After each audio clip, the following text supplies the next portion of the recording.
Our next speaker is Dr. Karen Wolfsdorf, who's very kindly joined us from Kentucky. Karen is a board-certified thyrogenologist, a partner at Haggard Equine Medical Institute, and has first-hand experience of commercial stud farming with her husband running the very successful Hidden Brook Farm in Kentucky. Karen always provides us with excellent clinical research and really practical talks, and today we'll firstly be speaking on management of the Barren Mare for optimal fertility, and then after lunch on managing the high-risk pregnancy. Thank you, Karen.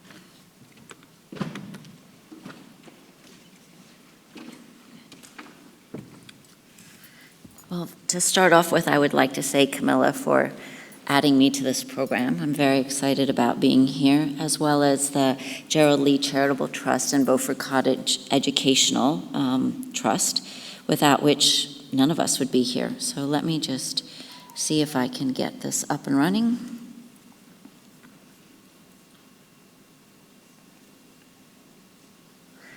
Okay, I'm ready on this end. Okay, so today we're going to talk about the management of the Barren Mare for optimal fertility, which, as I'm sure anybody who deals with mares, is an incredibly large topic. So we're going to try and go through how I look at things clinically when I am approached with a mare that is not pregnant.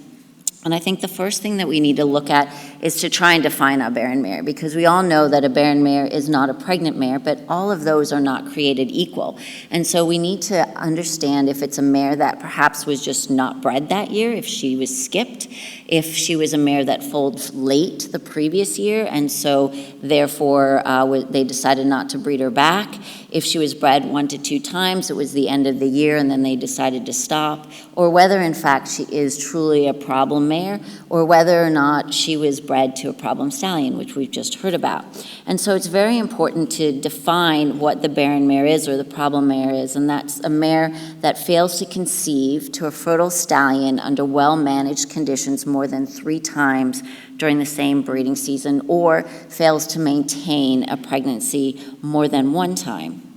And so ideally, and this again is in an ideal world, what I like to do is at the end of the breeding season, I like to be able to go through my open mares or my non-pregnant mares and determine which ones we're going to look at and try and solve the underlying problems then, or which ones we're going to say, okay, maybe this was not exactly her problem, it was other circumstances. And it's a little hard to get people to do that because at the end of the breeding season, as we all know, we're all really tired and we don't want to see another mare and we just want to go on, and we get into the middle of sale season, so we don't really stop to look at these mares. So I urge you to really kind of maybe go back, consider looking at these mares when they're still cycling, when we can do something about their problem, and then put them away, so to speak, till the beginning of the next breeding season, clean and happy and healthy. So, having said that, what we want to do with our management plan is we want to determine their cause of infertility. We want to be able to come up with a treatment plan. We want to then breed them appropriately according to what their issues are that they have. And then we want to come up with a post-breeding treatment plan. And as I talked about, doing it during the estrus period, or, mares are seasonally polyestrous. We want to do these evaluations when the mares are cycling. I think that you get a more representative look of what is happening with that mare when they are cycling regularly. So whether it's at the end of the last breeding season or at the beginning of the next breeding season, we want to make sure that those mares are cycling, because your results are going to vary depending on where they are, whether they're anestrus or whether they are in fact in estrus. So in order to identify the problem mare, I always start at the beginning, and everybody makes fun of me because before I even start doing anything, I always say, what's her story? I think from listening to what the mare's history is, we can get an idea in our head how we're going to approach this mare, what potentially issues she may have, what tests we may be running on that mare. So it's incredibly important to get that reproductive history, age, how many times she was bred, has she been treated for anything, what has been done, have you switched stallions, what stallions has she been going to, all of those questions. And I know that some people feel a little overwhelmed when you start asking them, but they're so important to give you an idea in what direction you're going to go. The next is the stallion's reproductive history. If there's an issue with him, how many mares he may be breeding, past treatments, which I already discussed, and then we want to get down to our reproductive examination. And I think the first thing that we need to do with our general exam is to look at the overall horse. And I say this all the time because I think we just immediately go to shoving our hand in a mare. We need to stand back and look at these mares, look at their body conditions. Are they thin? Are they fat? Are they too hairy? May they have metabolic disease? May they have Cushing's disease? Do they have laminitis? All of those factors about the general health and well-being on that mare is going to influence her fertility as well as her cyclicity. And so it's important to take note of that and potentially do some testing before you even get to the reproductive aspect of things. The next thing I want to do is go back to our reproductive anatomy, and I always think that it's really important to look at that because we always think of mares and they have two ovaries, you have the uterus, you have the cervix, the vaginal vault, and the vulva, but where that reproductive tract lies in the abdomen is going to be very different between mares. And I always talk about baggy, saggy uteruses because as you can see in this image, we're going to have the horns on either side. Depending on the age of the mare, that position in the abdomen is going to vary greatly. And so you have these nice maiden mares or even middle-aged mares that everything's up here nice versus these older mares in which their uterus is down to their knees and they're baggy, saggy. Now, having said that, we know where the uterus should lie in the abdomen. So if you have a middle-aged mare that has this baggy, saggy uterus, we know that she's going to have more issues clearing debris, inflammation, and spermatozoa from that uterus. So it's really important to take note of where that reproductive tract is within the abdominal cavity. We also know that there are 3 reproductive barriers in the mare that are incredibly important. Anytime you have compromise to any one of them, you're going to lead to more issues and potentially have problems. And so those are the vulva lips, we have the vestibular vaginal fold or the hymen area, and the cervix. And so the initial part when I first look at my mares, I stand back again and look at a vulva. And what I like to do is I like to take my hands and I like to run them down the vulva lips. You want to see how horizontal it is, but you also want to see how well those lips close and the turgidity of that area, because you may have the best horizontal vulva or perpendicular vulva, and they may not have the ability to actually stay closed. So that is what I call a pretty vulva, and everybody makes fun of me because I will always say, oh, she's got a horrible vulva or she's got a pretty vulva. This is a not so nice vulva. And you can see here that we have more of a horizontal plateau there. We can see that it's more, the majority of the opening is above the vulva lips, and we're easily able to part the vulva lips. This is actually a maiden mare that I wish you could hear the sound, but she obviously has no apposition to the vulva lips at all, no tone to the vulva lips, even though she is nice up and down, and that there's only a little bit above the brim of the pelvis, but when she stands there and just breathes, you hear her sucking air. And the owner of this mare was actually a veterinarian from California, and I wanted to do a GAD procedure on this mare to try and give more structure to the vulva, and he was like, no, she's a maiden mare, she's a maiden mare. Meanwhile, her vagina and uterus was completely full of air every time I went to try and breed her, and I said to him, until we do that, we're not going to get this mare pregnant because we have all this inflammation going on. And he finally agreed, and we did a GAD procedure, and she got in foal. So, even though they're maiden mares, the moral of the story is they may not have pretty vulvas. Okay, let me see.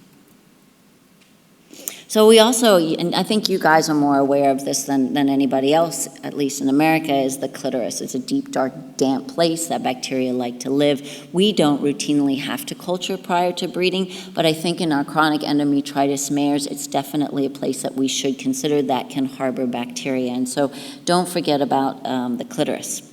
We then go on to our reproductive or our palpation, and I think the art of palpation has been lost over the years, and just palpating mares can tell you a lot. It can tell you the size of the ovaries, the ovulation fossa, whether it's present, whether they're active, whether they're big, whether they're firm, whether you can feel follicles or whether they're deeper within the stroma. And so it's very important to get that information before you start actually putting your ultrasound into the mare. These are some images of this one on the on this side is a granulosa cell tumor. You can see that this ovary isn't actually incredibly large, but it's multicystic follicles there. And this is the other ovary, which is actually really, really small and inactive. This is a normal corpus luteum, but corpus luteum themselves can look very differently. So just because it looks a little different doesn't mean that it's necessarily abnormal. This is a mare that is anastrous. We can see really small follicles there. This is a mare that has a hemorrhagic and ovulatory follicle, which are pain for all of us really to try and get rid of. And then this is an interesting mare in that we will see sometimes mares that may have metabolic disease or Cushing's have kind of a polycystic appearance, or these could be germinal inclusion cysts in which older mares tend to develop them around the ovulation fossa. So all important things to take note when you're looking at the ovary, not just the size of the follicle. The next we progress to our ultrasound of the uterus, and we can see a lot during this examination. This is actually an area of the vagina. We have the vagina, the vaginal vault here with the bladder underneath, and we can see on ultrasound that this area here is the vagina full of urine. We have as much urine within the, let me see if I can do this. We have as much urine in the vaginal vault here as we do in the bladder. So that's very important for you to look at too. Then we can also look at mares that have intrauterine fluid. And it's very important to ascertain if the quality and quantity, and as well as the amount. And this is an image of endometrial cysts that we can see, and usually they're a sign of an underlying problem that is of poor lymphatic drainage. As the mare's uterus gets baggy and saggy, they're able to clear their uterus via the lymphatics or via contractions with it going through the cervix. But when we have blockage or decreased clearance, we're going to get outpocketing of the lymphatics, and these are the endometrial cysts. Now, are they necessarily a problem? Well, it depends on how many there are and how big they are. They can influence maternal recognition of pregnancy by embryo mobility, but mostly they're a pain to try and diagnose pregnancy versus cysts. So by mapping the cysts, when we see them, we're able to note where they were and how they relate to pregnancy. Here we have another image of the amount of fluid within the uterus, as well as the amount of edema. And everything needs to make sense in reproduction. If you have a big follicle, they should have good edema. If you have a small follicle with a large amount of edema, then it's evidence of inflammation. So this is actually clear fluid, as opposed to this mare that has obviously cellular fluid. And so then we have to decide, is that cellularity due to white blood cells, or is it due to bacteria, or is it due to air? And we can have numerous different ways to do that. And then we have this mare that's actually indiastrous that has fluid too, and that's even a bigger concern to me because we don't want to see that at all. This mare is actually a mare that was pulling urine, and you can see again that we have an increase in cellularity in the fluid in the lumen of the uterus. So the next thing that I'll do, and I will always ultrasound my mares before I spec them or do my cultures or anything else, because I want to know if there is air in that uterus, if it's due to the mare when sucking and contaminating herself, or if I do the spec exam before I ultrasound her, then I could potentially introduce the air, and then we don't know if it's due to me or due to her. So I think it's important to spec your mare, and I usually do it at the beginning of each estrus period as well as at foal heat, because it tells you a lot more than just where the mare is in stage of the cycle. It allows you to one, determine if that vestibular-vaginal fold is functional and it clasps down. It allows you to see if there's any hyperemia or redness in the vaginal vault, if there's any exudate, if there's any urine, and all of these are going to give you an aid as to what is potentially going on. Here we can see that there's urine in the vaginal vault, and this is a mare that's post-foaling, that's incredibly bruised, and obviously it was a traumatic breeding. And so these are mares that we may not short cycle, we may just go ahead and let them come in on their 30-day heat. We also want to evaluate the cervix for any kind of tears or lacerations, and it's really important to evaluate these mares in diestrus. These would be mares that have chronic endometritis that you think that you treat appropriately, but then they keep coming back as having chronic endometritis. And so we want to make sure that the cervix is nice and long and tight, there are no tears or any divots. And we found that some of these mares will have kind of potholes in the middle of their cervix that is a nice little pothole for bacteria to live in and grow and act as a nidus of infection. So we've ended up a lot of times treating these mares in their cervix in order to try and help secure their uterus free of bacteria.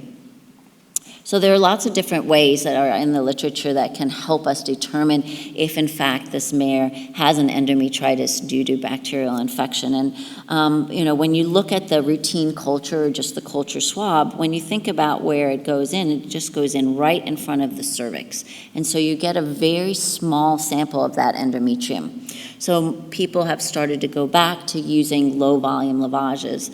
And when you think about it, you put in, and volume kind of varies. I think that in those mares that have baggy, saggy uteruses, you can put 6 liters of fluid in that mare's uterus and they don't necessarily fill up. So I will usually use routinely on my problem mares, I'll use 1 liter of sterile saline. I put it in and I let it out, and it gets a more representative sample, both cellular-wise and bacteria-wise, as to what, in fact, we want to identify.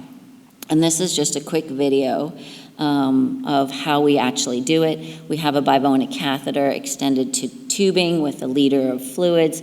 We go into the mare, and then we're able to hold it up, let gravity run in, and then we go ahead and turn it upside down and let gravity pull it out. And it's actually very quick, easy, and there's very little contamination with the process. And most people who see this are horrified that we actually stand behind the mares, because in America we don't necessarily use socks. If you also notice this mare, it's kind of interesting, she's bald, and this mare was a standardbred at 2 years of age. She ended up with an immune-mediated disease and lost all of her hair. So she looks a little bit like a hippopotamus, which is a little bit of an aside. But anyway, quite a simple procedure to go in, out. We take it back to the lab where they're able to let it sit. They pull off the debris at the bottom, and they make their slides from that.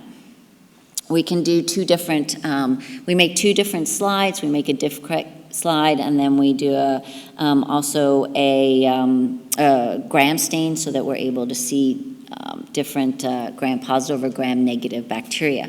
So it's more than just bacteria that we want to see. We want to look at inflammatory cells. Here is just a nice sample of a lot of endometrial cells. Here's an example of neutrophils. So we want to look for inflammation. We want to look for signs of mucus. Okay, a little bit of mucus is normal. A lot of mucus is not normal. It's a sign of inflammation. We also want to look at whether or not there's a lot of debris there. A lot of debris will tell me, well, this mare is not clearing her uterus very well at all. Everything is being stuck there, so she may need some help to clear her uterus. We can also see urine crystals within the effluent. We can also do a creatinine on this fluid if we don't see crystals, but we think that there may be, that this mare is truly pooling urine. We can see fungal health hyphae, and we can see yeast. And then we can also see bacteria. And this, in places where we're lucky, we get our cultures back, or at least a preliminary, the next morning. So they'll say you have a light beta strep growing. But in places where you aren't so fortunate, by doing a gram stain, you can at least determine initially if it's a gram-positive versus a gram-negative infection, and then you potentially can treat appropriately. We also do cultures, and we divide, our lab is amazing, and they divide it into different numbers of colonies with scant, light, moderate, and heavy growth. And I always say it's important to become friendly with your lab. And my lab usually probably hates me because I call them and I ask them a lot of questions, but they're wonderful about asking them. And when I have a scant growth on a plate, I call them and I'm like, okay, is this 1 colony or is it 10 colonies? Because that's going to make a very big difference whether I think it's real or whether I think it's a contaminant. So it's important to communicate with your lab and actually understand what their numbers are and what they're considering normal and abnormal.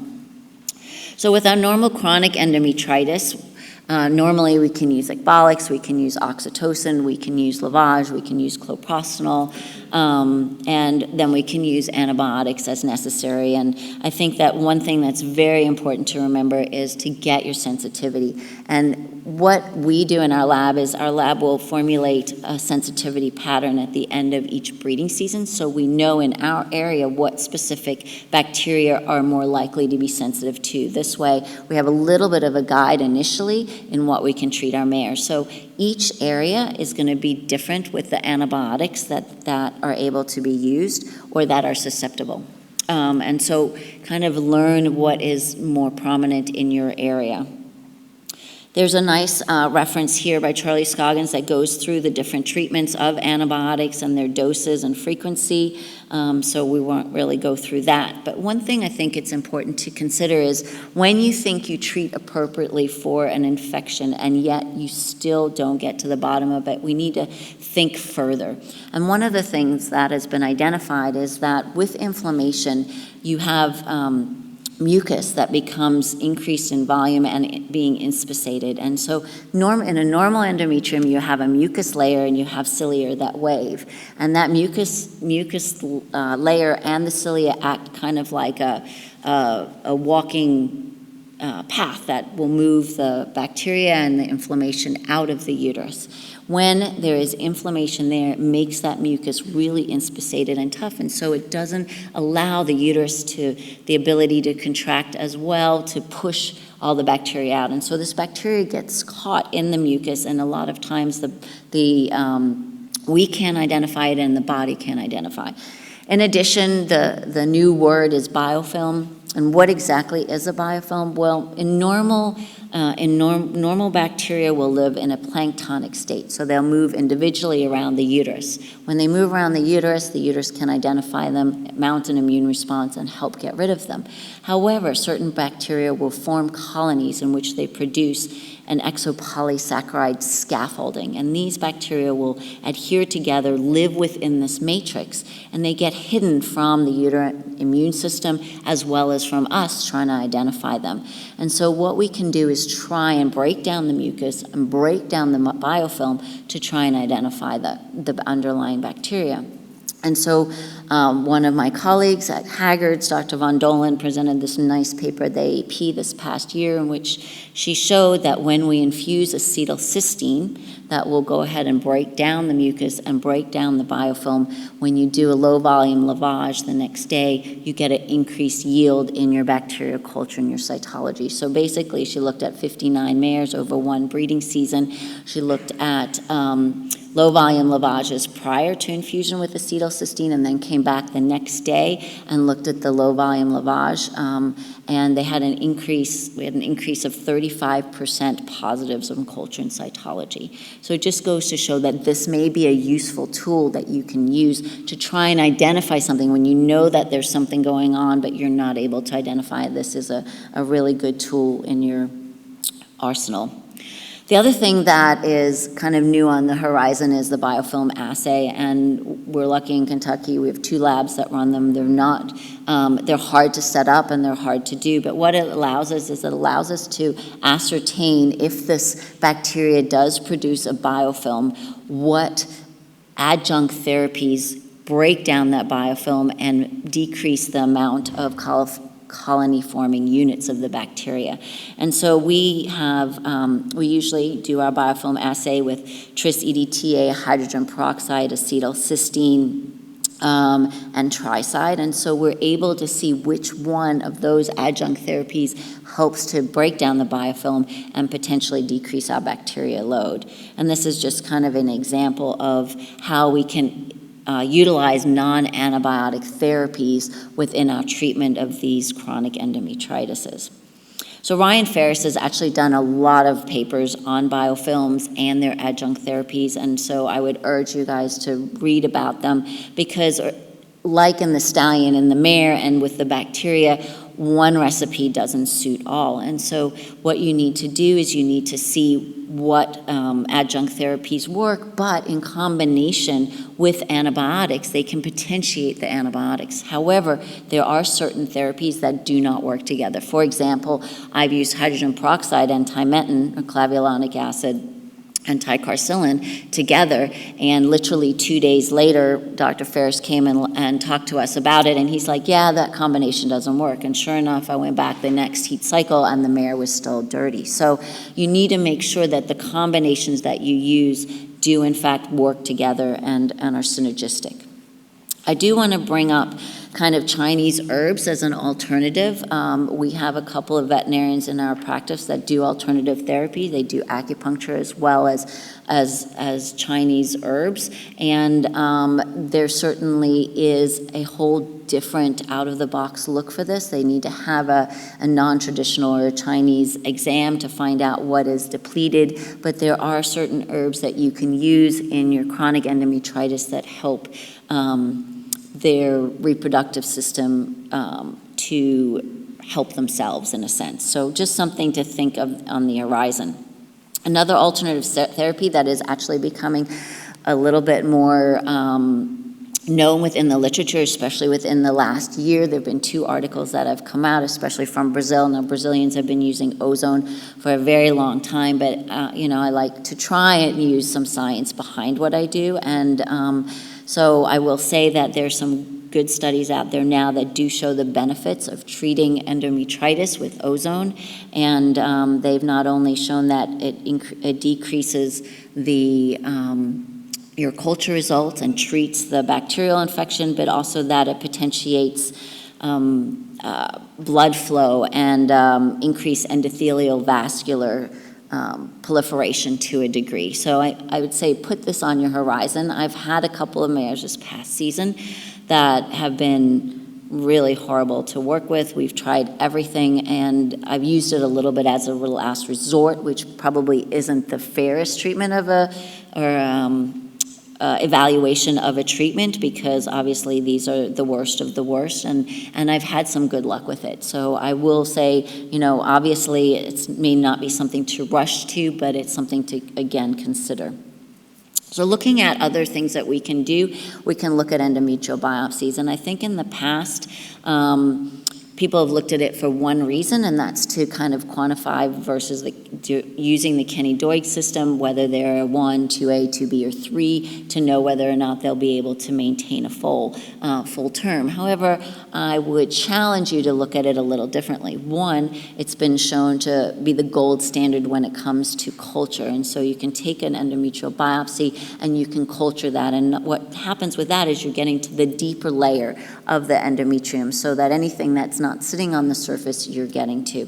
In addition, I think the other thing that you can do is, again, you don't just look at the addition of the findings, you look at what the findings are. So we look for inflammation, we look for fibrosis, we look for sclerosis or changes in the vasculature, and then we look at the lymphatics. And, while you quantify those, for me, it's very important to know, well, does that mare have inflammation or not? Does that mare have fibrosis? Because each of those abnormalities or pathologies are going to lead me down a path or a different path as to how I'm going to potentially treat this mare. So, for example, if I have a mare that has fibrosis, now in the past we recognize fibrosis as a scenario or continuum of chronic inflammation, which then leads to fibrosis. And there hasn't been a lot that we can do with fibrosis. There are some nice studies that are one that's coming out and one that has already been produced, in which they have injected mesenchymal stem cells. I think the jury is still out whether it just helps with inflammation or can potentially help with fibrosis. There's also another product, amniotic vesicles, that there's one paper out there right now that used it in a mare that had poor fibrosis, and it helped her get pregnant. So I think there's more on that horizon to come. What we can see is when we have changes in the vasculature. Now we have to remember that the blood flow and those vessels are going to be what gives us the nutrients and the oxygen that helps the fetus development. And so in these mares that have chronic sclerosis or changes and degeneration of those vessels, they don't have as great a blood flow to the uterus. So one thing that I think that we can do is we can improve blood flow by potentially using aspirin or acetylsalicylic acid as well as pentoxifylline. So it's good to know what those vessels look like to know if we can use these products. The other thing that I mentioned previously is endometrial cysts. Well, along with endometrial cysts come dilated lymphatics. Well, dilated lymphatics are telling me that that mare is not draining her uterus appropriately and that she's going to need help. And so we can use oxytocin and lavage. We also can use acupuncture, which has become quite useful in our practice. There are different points depending on what we find is going on, whether they're using it for urine pooling or whether they use it for that baggy, saggy uterus to really tighten things up. So we do have quite a few acupuncturists in our practice that we utilize really well. Moving on then from our biopsy, what happens when we find inflammation? Well, when we find inflammation, we know that it's there now. We're not finding it on our culture or cytology, but it's deeper, and so we need to look deeper. And the ways that we can look deeper to find a different underlying cause of inflammation is potentially, as we talked about, the acetylcysteine, but we can also potentially use other products like Bactivate. The group Peterson et al.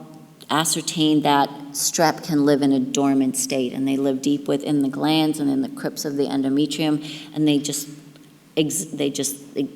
inhabitate it there in a dormant state in which we can't identify it and antibiotics can't treat it.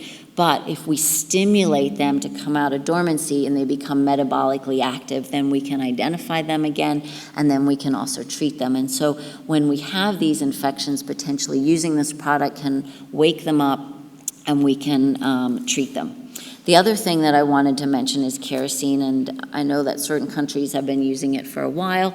America has been a little slow in the uptake. I'm using it actually more and more, and again, it's a little bit similar to the Bactivate in that what we're doing with the kerosene is just stripping that epithelium. We're able to identify the bacteria underlying and potentially treat them. Now, does the kerosene kill the bacteria? Absolutely not. But what I do is I will infuse the kerosene into the mare, and then I will come back the next day, and when I lavage the mare, my first leader will do a culture cytology on it, and it's amazing the number of mares that you will identify a strep in, and I'm trying to put numbers together so it's more, I have better evidence, but the majority of my mares will come back with some kind of bacterial infection that I can then identify and treat. So another thing that we can do is we can look at hysteroscopy. We can actually go into the uterus.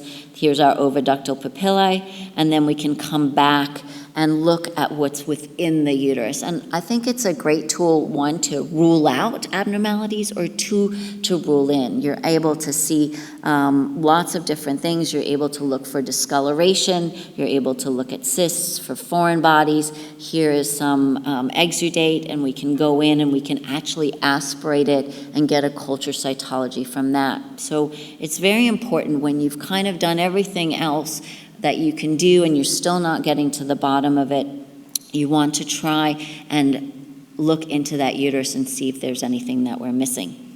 This is actually an interesting case. This was a fungal infection. When I went in here and I scoped this mare, I thought that there'd been an insect that had invaded her and deposited larvae. But when we took that out and we actually made a slide of it, it was just a big packed wad of fungal hyphae, basically. So you could see that on ultrasound, interestingly, but we didn't really know what it was. The other thing that you can do is you can see adhesions, and those are not easy to see on ultrasound unless you get fluid that gets trapped behind them. So again, if things aren't making sense, go in, take a look, and see what you can find. And here we have again, we can also look for endometrial cups that are retained. We can look for Sometimes swabs get lost in there, and this is actually a leiomyoma. So you can see it's a mass that we could see on ultrasound, but we wanted to see if it was within the endometrial wall or the myometrium versus protruding, and this was removed. The other thing that we can do is we can look at oviductal patency, and I think that this has become a little bit of the in thing to do right now. Again, I usually will rule out other potential problems before I go to this, but you can do it numerous different ways. You can go in and you can do hydrointubation, in which you actually thread a catheter into the oviductal papillae and flush the oviducts that way. But most recently and less invasively, Marco Alvarenga from Brazil has shown that you can go in and do deep horn deposition of mesoprostal there, and that it works quite well then to help move the plugs through and open up those oviducts. The other thing that has recently come to our attention is that it can also stimulate inflammation and potentially activate underlying bacteria too. So we will, again, do a low volume lavage, culture cytology after this procedure and look at it. Additional testing that we can do is we can look at hormone assays, we can do karyotyping, and we can do fungal PCR for our endometritis to try and identify what they are. So after we've gone through that, we can't just be, okay, we're good to go, because we know that this mare has been a problem. We've tried to correct the problem, and we want to make sure that she remains problem-free. And so we go into our breeding management. And we've talked a little bit about induction of ovulation. We want to make sure that we do induce it. I don't like to breed these mares more than once. I want to make sure, because we know that they're going to mount an immune response, and they may not be able to clear it very well, so I want to breed them once. We want to make sure that we treat them appropriately post-breeding, and we can talk a little about, especially with frozen semen, whether you use low dose, whether you inseminate into the body or do deep horn insemination. And this is just a summation of all of our different ovulatory inducing agents. I'd say that most people use HCG or deserelin. Some people will use hysterelin, but again, depending on the product that you use, you can identify the range in which that mare should ovulate, and it works really nicely about timing your pregnancy. In the thoroughbred world, we don't always get necessarily to breed the mare when we want to. It's more about the busyness of the stallion, and so using these induction agents, we're able to time when we need to breed the mare relative to when the stallion is available. This is a great little chart in order to try and see how, as Charlie said, with each thing we do, how it affects pregnancy rates. And interestingly, when you get to the older mares, you can see that natural mating has the lowest pregnancy rate versus AI or OPU has the highest, and this probably has to do with the endometrial quality of the mare itself. And by taking it out of that environment, we're aiding its ability to grow and develop. A little bit about AI with multiple versus one inseminations. Again, especially with the mares that I see, I'm going to try and get as close to ovulation with a single insemination, because my mares usually respond and have their baggy, saggy uteruses. Just to consider some post-breeding management, there are lots of different things. We could spend basically a whole lecture on this, but options would include oxytocin, which we've used, lavage most of the time with our natural covering, that when we have deposition of the semen into the uterine body, we wait 4 hours so that the spermatozoa get into the oviduct before we flush. There was a nice paper recently in frozen semen mares that when you breed them deep horn, they've shown that by flushing them 2 hours after insemination, you get better pregnancy rates. So something to think about too. We have platelet-poor plasma, platelet-rich plasma. We have anti-inflammatories, which I would only include dexamethasone and firocoxib. Remember that banamine and phenixin and phenylbutazone will actually inhibit uterine contractions, so those aren't the greatest things to use around breeding as opposed to some of the other. We can use aspirin, pentoxifylline to increase blood flow, help with inflammation.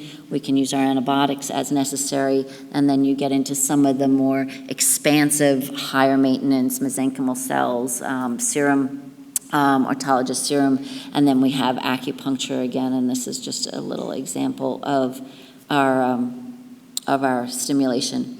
We also have immunomodulators as well as our amniotic vesicles again. So, last, but definitely not least, is to correct our anatomical defects. You can do all of this, and if you leave that opening to the vulva open and it's just sucking air again, then it's all for naught. So make sure that you correct our perineal conformation, make sure you do your cervical repairs, get rid of the adhesions, and potentially do uteropexies, and we usually use it as pretty much a last resort project. So, having said this, some days I feel like I need this in mares because I am somewhat vertically challenged. And then this is just a little bit of home that I brought you all. So, thank you very much.